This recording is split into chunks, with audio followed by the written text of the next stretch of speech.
Doctor BR Ambedkar, Bhimrao Ramji Ambedkar భారత రాజ్యాంగ నిర్మాతలలో ఒకరు.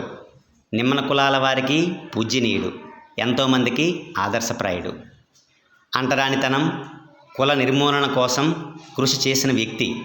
స్వతంత్ర భారతదేశపు మొదటి కేంద్ర న్యాయశాఖ మంత్రిగా పనిచేశారు. 1891 ఏప్రిల్ 14న జన్మించిన ఈయన సంఘ సంస్కర్తగా, న్యాయ శాస్త్రవేత్తగా కీర్తి గడించారు. ఈయన భారత రాజ్యాంగ శిల్పిగా, ప్రజాస్వామ్య పరిరక్షకునిగా పేరుగాంచారు. దేశం కోసం జీవితాలనే ఫణంగా పెట్టిన ఎంతోమంది మహానుభావులలో ఈయనొకరు.